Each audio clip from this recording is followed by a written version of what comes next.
This is episode 30. Today we're talking about quitting. The tone is going to be a bit more serious. Quitting is something we all face at some point. And it's devastating. The pain that comes from knowing that you quit is something that is difficult to describe, but almost everyone has felt it at some point. So what we're going to do is we're going to dive into this, see what we can make of it, break the problem down, make it a bit more understandable, and that way hopefully we can develop our ability to deal with it better, okay, and make sense of it. So these difficult problems, when broken down, they start becoming a bit more bearable. So quitting, that scary thing, oh, I quit, the worst sentence ever, probably. It's definitely up there. Now why have I decided to talk about this today in this memorable episode 30? Yeah, well, actually I started thinking about it because a couple of days ago I had a tough sparring session. Okay, as you can see, I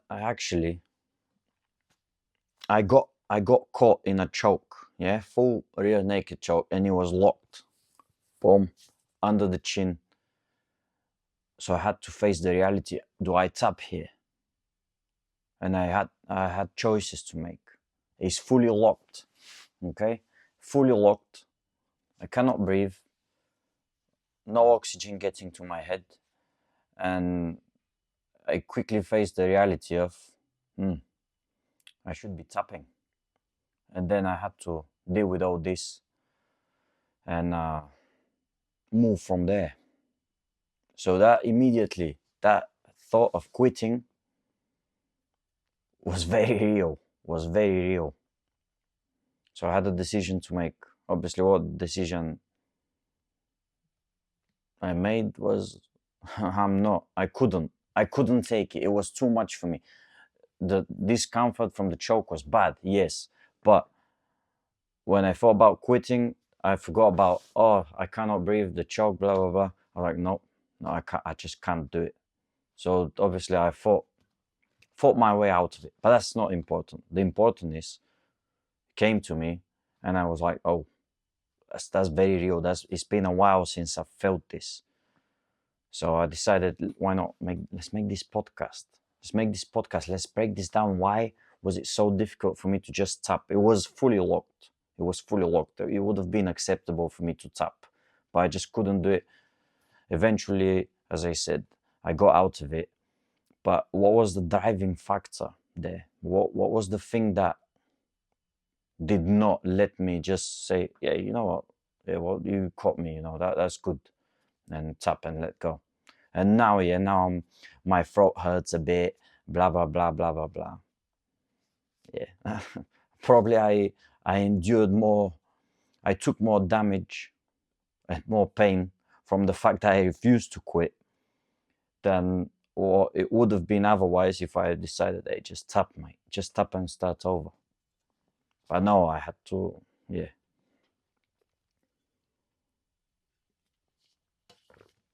Let's go.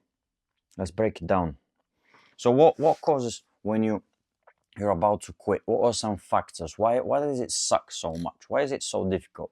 Why is it looked why do we look the way we look at quitting is something negative? Why is it a negative thing, a negative feeling, a negative action, quitting? Why? Well, a couple of factors. You might have regrets after. Why did I quit? I could have done something maybe.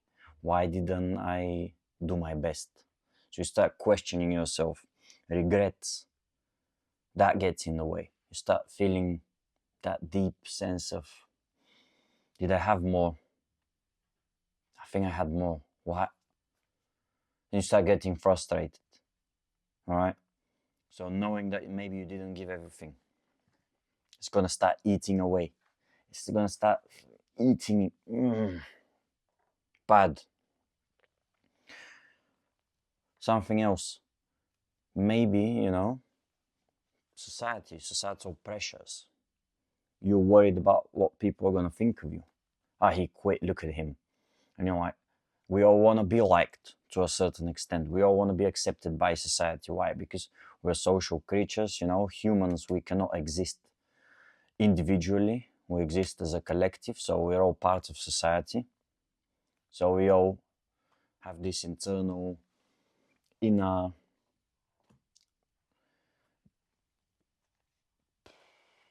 inclination towards, we're looking for approval. We want to be liked. It's normal because you have to be liked to have a family, to have a happy life, blah blah blah, for society to move. So societal expectations, pressure, what people are going to think of you, that's important. We all care about this. To some people more so, some people less, but we all do. We all care to a certain extent. What else? Maybe you're a perfectionist. You have very high standards. You have high standards. Oh no, that's not acceptable for me. They've been ingrained. They've been put there in you. Maybe when you were young, your parents said, no, this is not acceptable, that's not. So kind of you grow up with this and you get used to having really high standards. So then quitting for you would mean you failed. You didn't live up to your standards. That's bad. That's difficult to deal with, isn't it? That's gonna hurt. All these are valid, these valid points that you could make. What else? There is this theory of possible selves. So you have multiple selves. You have your present, like current self, and then you have your ideal self. Right? In psychology, I've got some knowledge in psychology, but I'm not like it's not as strong as my knowledge in philosophy. So I'm not gonna be coming at you with the names of who came up with this theory, who came up with that, but I kind of know things. But then again, we all need to research everything a bit more. Just gonna be giving you my insight, okay? My insight. I've been thinking about stuff like that for a long time. So, but I've heard about this theory of possible selves. Now, some people might call it ego, id, whatever you call it. Anyway, regardless, you have your current self, you have your future self, or like possible self, like a vision of what you could be or what you want to become, what you aspire to. Okay, so you have this. So quitting would mean that you move away from what you imagine yourself to be, from your goal. So that hurts. That's like, I want to get there, and what I just did here is not getting me any closer to that point, to my future self goal. Okay, so that sucks. So I kept thinking, all this is like, all these things that I just said, they kind of make sense, it sucks. It's bad. But what was the main, I was like, yeah, like I do care. For example, my cousin was there. Maybe he sees it, maybe not. What if I tap? Okay? Like, I don't want to tap in front of my cousin. I don't want to lose there. Okay? I want to win. I don't want him seeing me tap. So that's a bit societal pressure or whatever. That was one thing. But was that the main driving factor for me not tapping? No, there was something else, something much deeper. Or was it that, I'm gonna maybe let myself down, my confidence is gonna go down? No, it's not that, It wasn't that. That's not strong enough. So I kept thinking, where did I get to? I got to the point where what is the origin of that pain? It's literally, for me, so painful. The thought of me quitting, of me saying I quit. This is so painful that I'm willing to endure just literally anything else. Anything else that would allow me to not quit, I would do. I just cannot quit. I can't. It's gonna destroy me. Just thinking about it is getting a reaction out of me at the moment. Just thinking about the idea of me quitting. Oof, I cannot take it. But then why? All these things I just described, they kind of seem like, it seems like there is something more. So what is that? So I kept digging mentally. What's the problem? What's the problem? What am I looking for? Why is this pain is soul crushing, is destroying? So I start, and I got to the point where quitting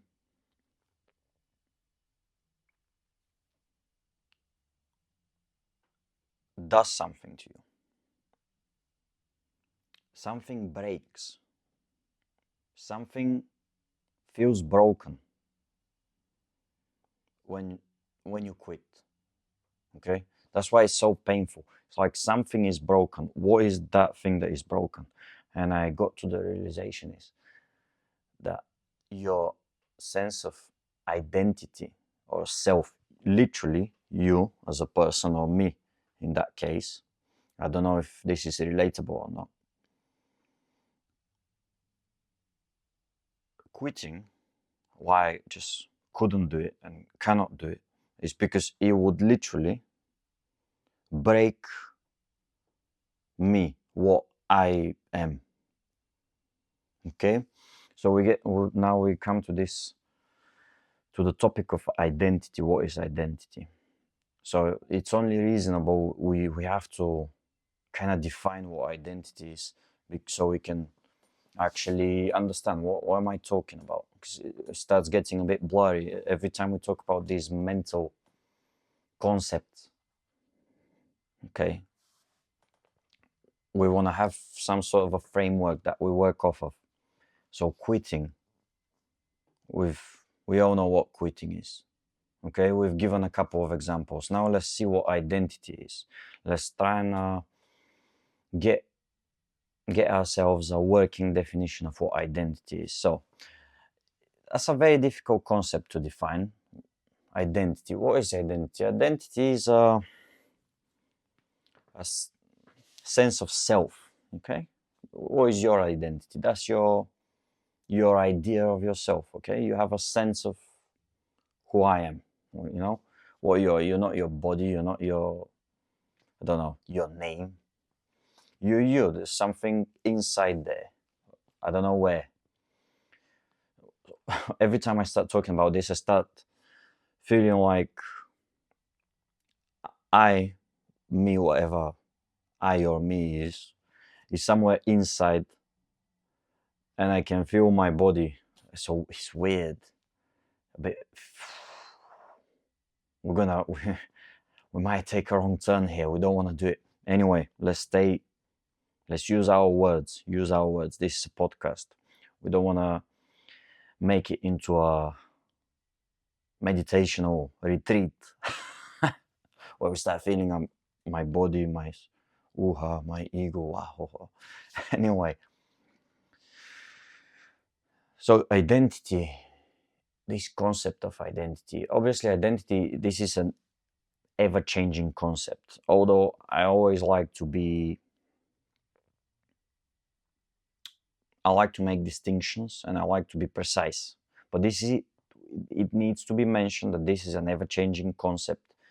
Your identity is going to change throughout your life, because you're not a stone. Yeah, a stone's identity doesn't change. Okay, a stone is a stone. always be a stone, nothing gonna be anything more than a stone and anything less than a stone. You're a person, you can be more than what you are now, you can be less than what you are now. So it's a collection, we could say a collection of your beliefs, your values, what else is a part of your identity, the role you play in society. So your beliefs, what you believe in, your values, your personal values, what is important to you, what do you value, your role in society, and your experience. That whole thing constructs whatever you imagine to be you. And that whole thing creates a narrative. Okay, so you have a running narrative in your head about who you are, who is you. Okay, who is this thing or person? There's a narrative. You tell yourself a narrative. Yeah, I'm this guy, I'm this and this, I'm this and that, whatever the case may be. So, we have this narrative. So I kind of got to the point. I realized why the pain is so hard. If I quit, that would literally destroy the narrative in my head. That's why, because I've developed such a strong narrative in my own head about, meaning I've developed a very strong identity of who I am. I know who I am, I guess. By the way, this is just, I'm literally realizing this as I speak. That's good. That's good. I've learned some. My sense of identity must be very, very strong. I feel like I'm bragging. I don't want to brag. I'm just realizing things as we talk. This is why it's good, though. It's good to think and it's good to talk, to have intelligent discussions. Although the minute I'm talking to a camera, still, we make progress. I just made progress for myself. I just realized, yes, that's why it hurts so much. Because I've developed such a strong internal narrative, internal sense of self, of who I am. I've developed it. It's become so strong, yeah, that this narrative that I've got, if you imagine it as a rope, that rope has become so strong that it's difficult to break it. And me thinking about quitting when I was in that tough spot, that tough moment, just the thought of it, the idea of me going tap tap tap, hurt me so much that I couldn't do it. I would not have been able to.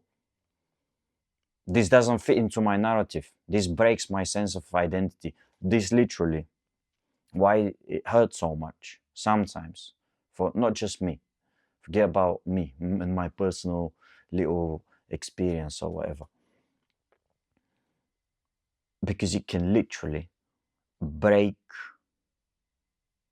you fundamentally as a person. It can literally destroy you.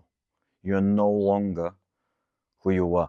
It's almost, to be a bit more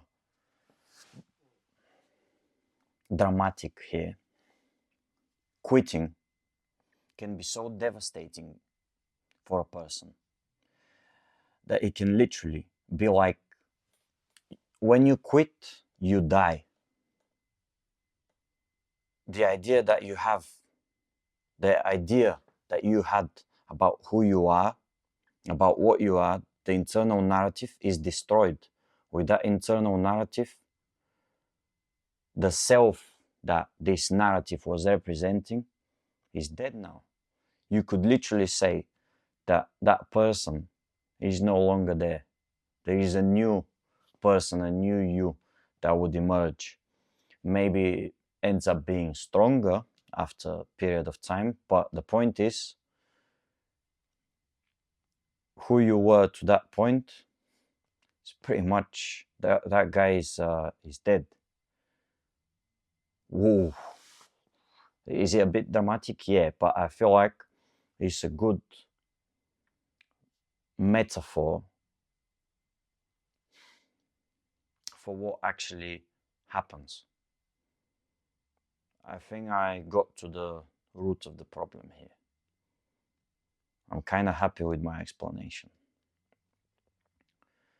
Maybe it's not the same for everyone, but this is certainly been the case for me. Because I've been thinking why it's so painful to me. But now I'm realizing why. It's because I've created such a strong narrative. I've made this I'm not a quitter. This is an essential part of myself, to the core of my being, my identity, and whatever. If I quit, I'm not me. So I cannot quit, because this is not, I don't know, that's not me. That's not something that is I'm familiar with. What do you mean quit? It's like me saying that I'm a girl. No, I'm not. That's is factually wrong. Not me. Quitting, that's not me. I don't know. Quitting just doesn't work for me. I can take defeat, loss, setback, anything, but I cannot quit. So I've made this part of my identity, but a really strong part of my, because as we said, identity, there is multiple things going into it, creating your identity, or my role in society. Oh yeah, I'm like, okay, I'm a coach. Yeah, I'm a football coach. Okay, I would say I would like for this to be part of my identity, but it's not the essential. Okay, this is like, I guess, I'm guessing here. That's just my opinion. Let's say if your identity is a circle, at the center of the circle there is like a small, like a bullseye, if you imagine a dart board, and in that bullseye this is the essential things, the essentials. Maybe there's like 2 or 3, and then you start adding outer layers, outer layers, outer layers. Somewhere along these outer layers is like coach, yeah, coach helping people. But it's on the outer layers. It's important to me, but let's say I end up not being a coach. This is not gonna break me. That's like, it's okay. Does that make sense? I guess it does, or at least it should. Okay, so we discussed now what is identity. We clarified there is an issue with identity, with your identity. If you have developed a sense of you that includes not being a quitter, then quitting is going to be very difficult for you. If it's not that difficult for you, then maybe you need to start thinking, who are you? Okay, what are you? Actually, just think about it anyway. Do you stop and think, who am I? But just really think about it. Who am I?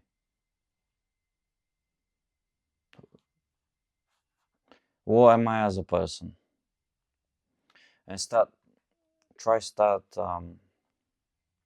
taking away things until you start simplifying, until you only leave the essentials. Like, it takes this away from me. This, if you take this away from me, I'm not me anymore. Try and find your essence. What is it? If essence is the right word. What is your essence? What is the essential thing that if you remove, then it's no longer you? I kind of shared something about me. Is it Does it sound good? Maybe, you know, but I'm just being honest. I'm happy about it. I just cannot quit. I can't. This is a part of myself. This is down in the foundations. I cannot. That's a non-negotiable. That's me. You can't. I can't have this idea of myself without this. Quitting? No. I'm not a quitter. This is one sentence that I can stand for 100,000%. Okay? Much more than, am I a nice person? I'm a nice person. That's not how I describe myself. Okay? This is not part of my identity. I try to be nice when I can, but can I say I'm a nice person? And if you take that away from me, I'm no longer me. Not really. I don't think so. There is something negative, the humility that I just showcased. Take that. I can't really say that being a nice person is essential part of my identity, because it's not. For some people, I feel like it is. There's some really nice people. I'm not one of them, I guess. I don't know. I just do my best to help those that want to be helped. Okay?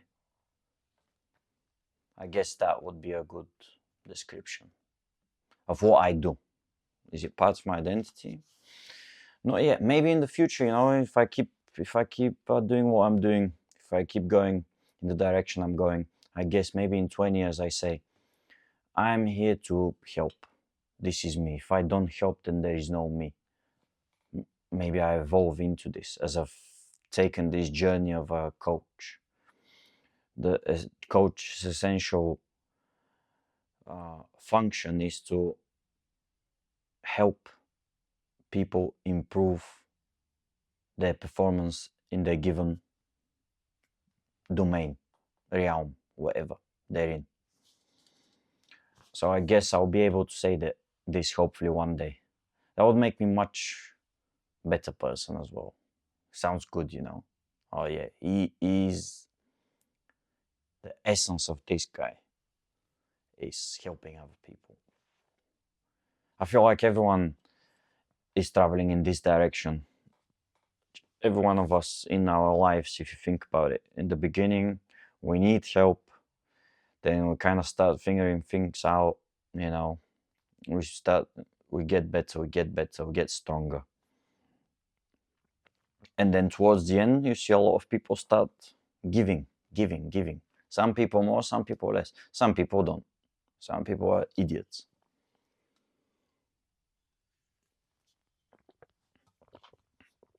And obviously, we all admire people who give, people who are selfless. This is all qualities that have been admired for a long time from the oldest texts and books. But yeah, anyway, moving on now. We broke down what is quitting and the pain from quitting. The pain from quitting. That's what we were trying to make more understandable. We've done that. Now, just for the sake of being objective and always taking into consideration all things, am I an advocate of quitting? No. Should we, though, in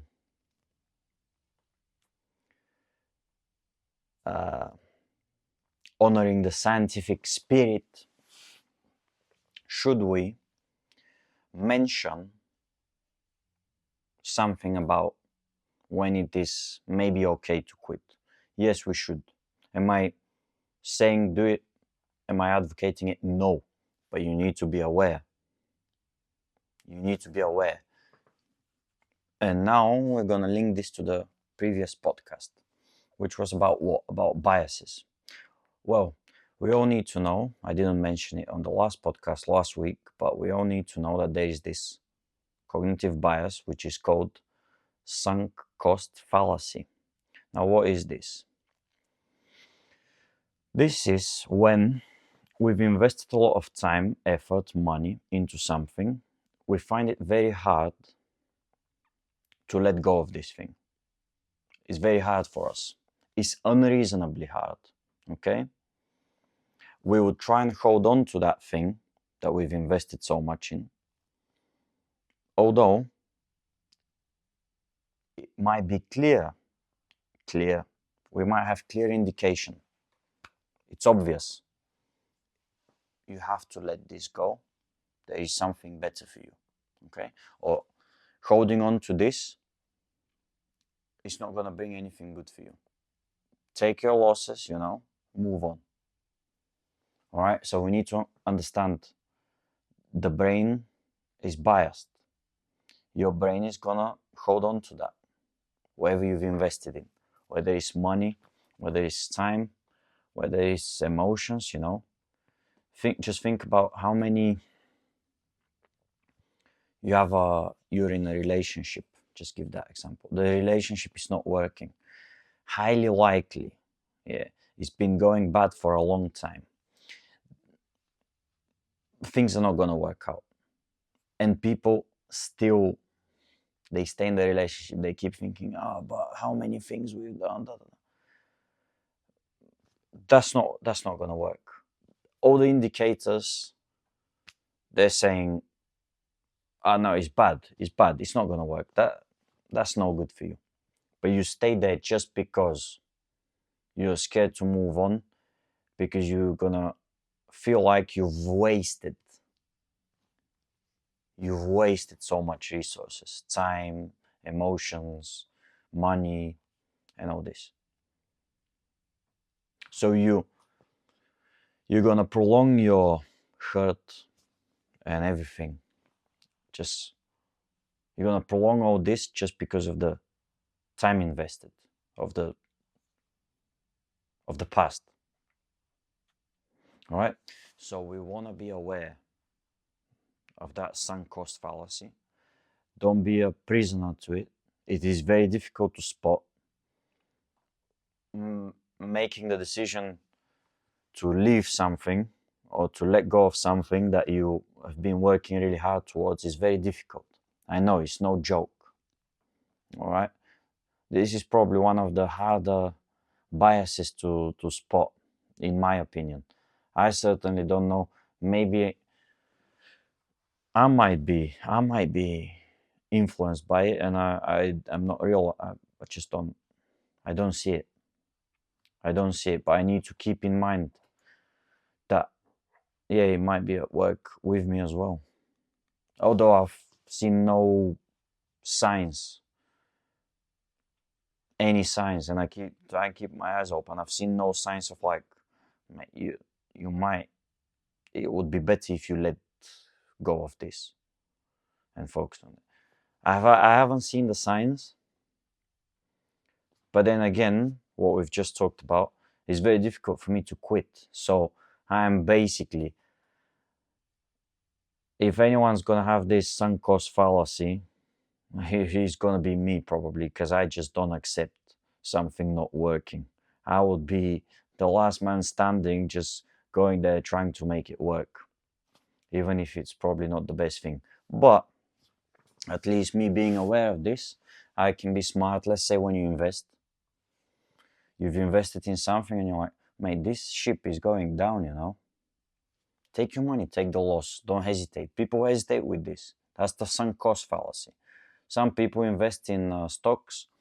That company is going in a wrong direction, It's probably obvious, that company's got like an 85% chance that is going under. They're gonna go down, But you're like, no, I'm down 10%. I can't take out my money, because if I take out my money, I'm gonna realize my loss, and you don't want to do it, and you just keep waiting, and you end up with no money because you didn't want to accept that, well, I've put X amount of money, I've waited for 2 years, and now I'm going to take out less. No. So, yeah, sunk cost fallacy. At least I'm going to be aware of this. I'm going to try not to be stubborn with my investments, okay, or whatever I'm doing. Now, when it comes to what I pursue, I feel like I'm going to have all the stubbornness there is out there. Sunk cost fallacy or not, I've decided to do something. I'm doing it. Don't care. Doing it. I have a podcast, 30 episodes in. Is it the most, the best new up and coming podcast? No. We're far, we're very far from this. Keep moving. I had higher expectations for this, to be honest. I thought by episode 30 I'm going to be in a better position. I'm not. Well, tough luck, you know. It is what it is. I guess that's just the amount of effort that I've put in. Do I have good information? Yes. Is the production the highest quality? No. Well, then, because it's not the highest quality, because I don't have the best background, the best camera, the best microphone, well, and the best hooks, start the podcast. Hey guys, think about this for fucking 10 hours, what to say to keep people 10 seconds longer. Well, because I'm not doing this then. I'm not really getting ahead as much as I should, but it is what it is. It is what it is. The most important thing to me is I'm making progress in my understanding of these topics, and I'm trying to present them to people, whoever want to watch, in an understandable manner, helpful manner. So we can sit down and we can think. And we can discuss things. Now, is it just me talking? Yes. But I feel like you have the time to listen and to think for yourself. What is he saying? Does that make sense? Maybe. I need to think about this. And then you go away and you think about it. And also, just a reminder, 37 minutes in, no one's watching anymore. If you're watching, you're an outlier. Questions. I need questions. Yeah, ask questions. Any questions that you might have about anything I say, I'm happy to answer. That would be good. Because otherwise, I've started coming up with my own topics, yeah, which are very interesting to me. But it will be much more interesting if I'm answering questions. Because maybe someone else asks a good question and I'm pushed in a certain direction. So I need to, okay, let me think about this, yeah. I haven't thought about this. Or maybe I didn't explain something clearly. I said something that made you think, but then I didn't expand on it. So ask, okay? Ask questions, please. It's good for me. And it's good for whoever you want to know. So yeah, we're just moving in the right direction in general. So quitting, we talked about why does it hurt? We talked about identity. And now we talked about the sunk cost fallacy. So maybe when it's time to actually quit and move on. Okay? What I have to say though, when you're thinking about quitting, when is it maybe the right thing? If you can clearly and obviously see that maybe your qualities and attributes and overall your personality is better suited for something else, then be brave, okay? Then maybe there is something else for you. People have tried to persuade me to do other things. Don't study football, mate. That's not. Get a real job, basically. It's very difficult to make it there, only the lucky ones, only a selected few. If you studied engineering or architecture, now you would have been I understand. However, Should I change course? I sit back. I analyze my qualities. What is my identity? What are my values? Okay, principles. Everything. I take a look at myself, who I am, what do I like to do, what am I best at, and what are my personal skills, attributes, inclinations. I analyze them. And you know, when I analyze all this, the answer that I come up with, what is the best, what would be the best suited job for me? The answer, you know what it is? It's, well, I'm good at solving problems. I really enjoy solving problems. That's really enjoyable. I really enjoy hard work, physical. Okay. That's a bit contradicting now. I really enjoy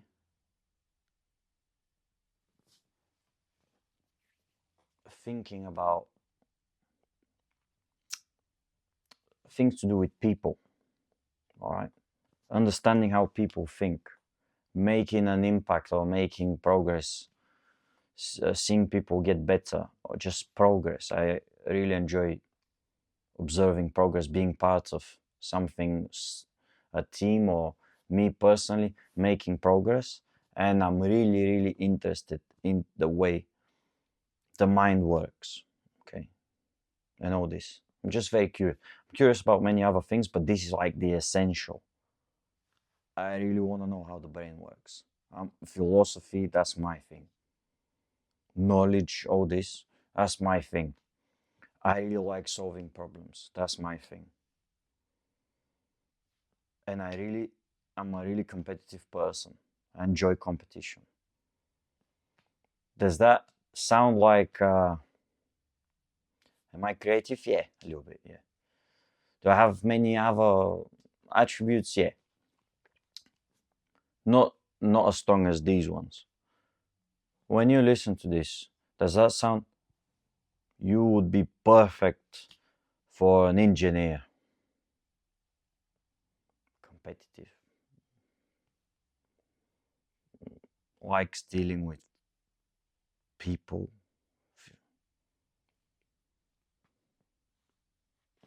No, it doesn't. No, it doesn't. Architect. No, it doesn't. Okay? But it does sound like a coach, doesn't it? Anyway, too many personal anecdotes though. Regardless. That's just an example for you. You need to do the same. Think about yourself. Think about your core 3 skills, attributes. Make sure though there are things that you also enjoy. Because if you're just very good at something but you don't enjoy, you're just kind of good at it, then it's probably still the best thing is if what you enjoy doing and what you're good at, if these two align. If not, then that's a different problem. I think I've answered it before in one of the first episodes, like picking what to do or something like this, was the question. And I think I mentioned what I just talked about. Okay, so let's get back to the problem that we were solving. We just addressed quitting. Okay, actually contemplating, taking it into consideration, not just rejecting it outright. Okay, maybe sometimes it's a smart option, maybe.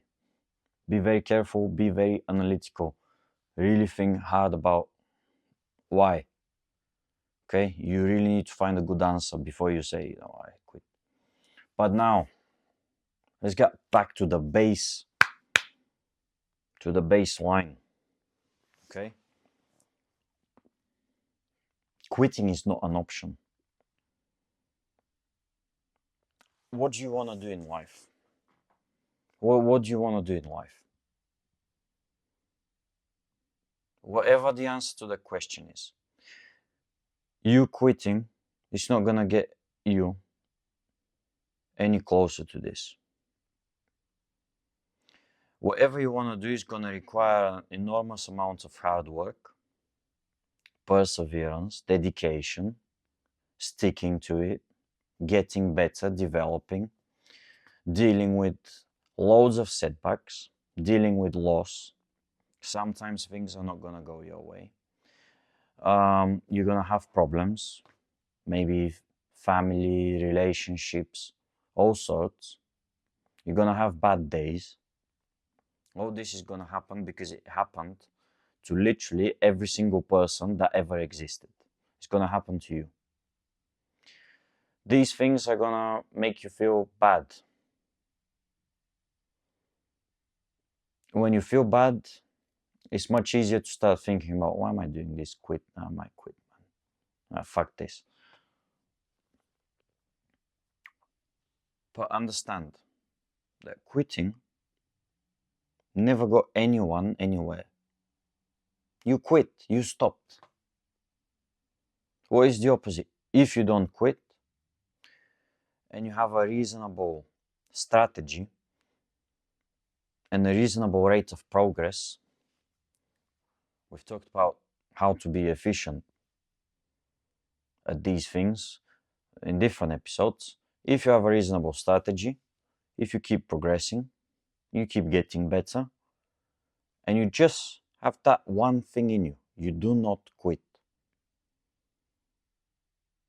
and you put in the time, sooner or later, you'll get where you want to get.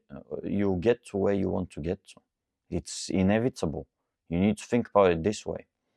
Now, if you're a sports person, that's difficult. Plenty of external factors.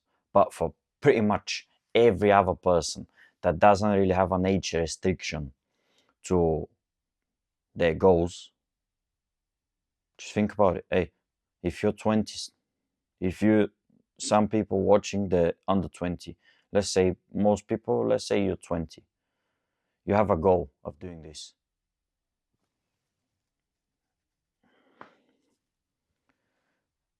You make a decision that you're not gonna quit and you're just gonna keep getting better. It's impossible not to get there. It's impossible.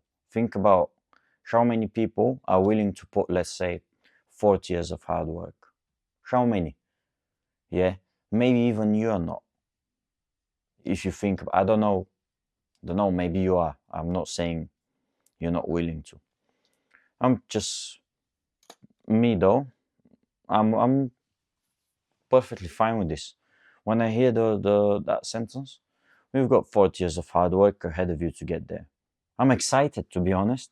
That makes me excited. I'm like, yeah, but I'm gonna get there. Just I don't even listen to 40 years. Okay, no problem. That's fine. Let's go. Yes. But you literally, if you think that way, you're unstoppable because you're not gonna quit. I don't see the quitting as an option. So all I see is hard work ahead, but that's fine because I'm not gonna quit. Whatever comes my way, I'm just not gonna quit, even if it's the most difficult thing in the world, even if I have to go through all the pain that ever existed. I just know inside I'm not gonna quit.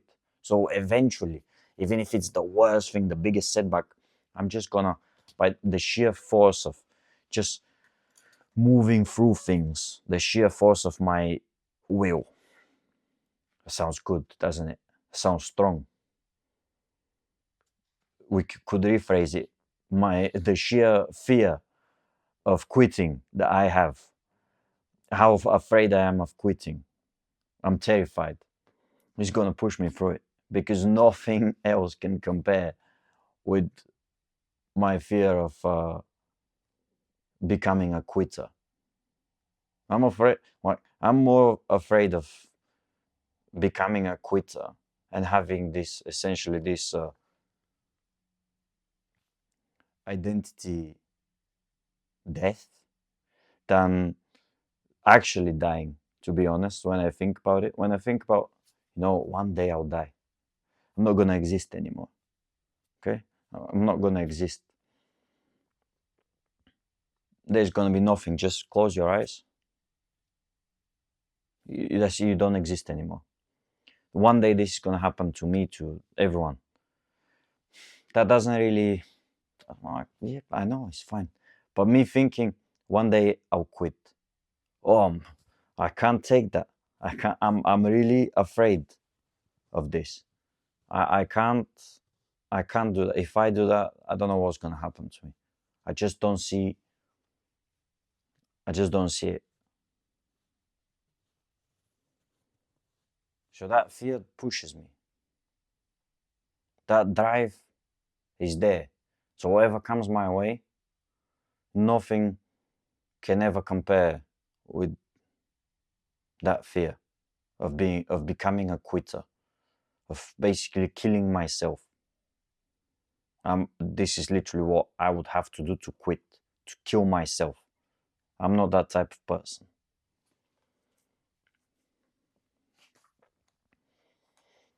So 40 years of hard work and you're there. Yeah, no quitting. You'll get there. Understand that. That should give you confidence, and should make you think, you know what? Just really understand that. Really understand that you don't quit, and you get to literally 99.9% of all things that you want. You can get to if you just decide, I'm not quitting. And you can imagine, it's going to take a while, it's going to be difficult, but you'll get there. It's not a question. That's real. That's me I'm honest. I'm not making stuff up. That's a fact. You can pretty much ask everyone that's ever done anything. Ask them, did you quit? They're going to say no, because you can't do anything if you quit.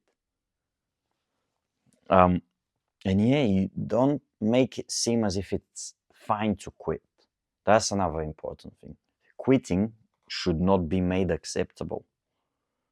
It's okay, it's okay. No, it's not okay. It is not okay. Why would you quit? You need to understand, if you start accepting quitting, that's the beginning of the end, in my eyes at least. Don't ever accept quitting. That's my opinion. What do you mean quit? And I'm talking here, remember I mentioned investments, this, that, be smart there. But when it's something personal to you, I'm talking about something personal, like your personal goal for yourself or for who you want to be. Yeah? Don't accept quitting. Once you start accepting quitting, you can basically say goodbye to everything that you ever wanted to do, ever. Yeah? It's not acceptable. It shouldn't be. I feel like people quit way too easily. And then nowadays no, it's fine, it's okay. No, it's not. Why would you do that? Is this who you want to be? I understand. It might happen. We're not all born, I've got the will of Thanos, There's a long way to get there. But you might quit sometime. Something might happen and you might say, but then don't start going, no, but yeah, it's okay, just sometimes. No, say, I quit. It's not good that I quit. I don't want to do it anymore. Keep this in mind, please. I've quit things. I can't remember what exactly, but I know I have. I just can't think of it now.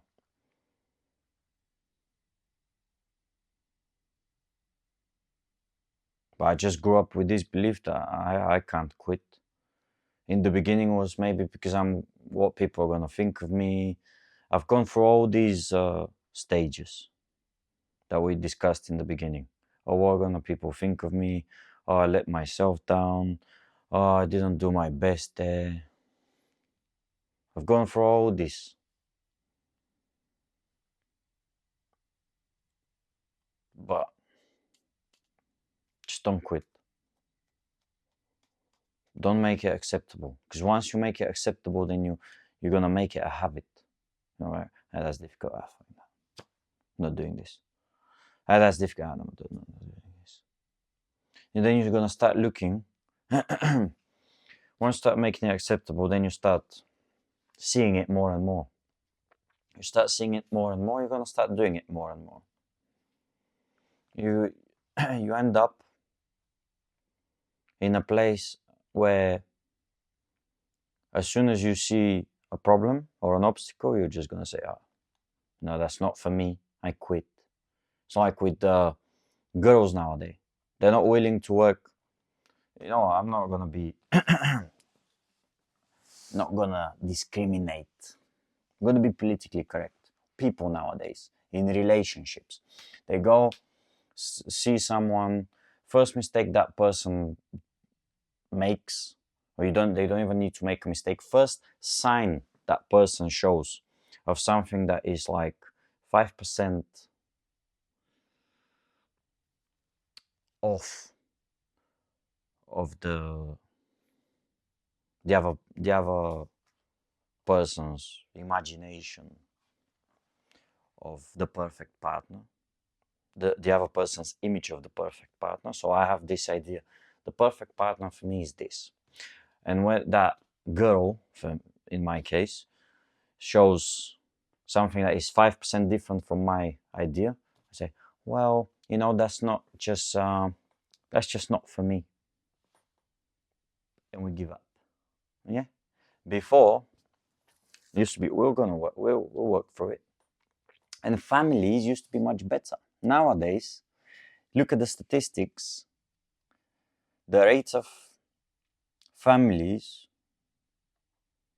how long they stay together, and how many families there are, is declining. Why? Because people quit too easily.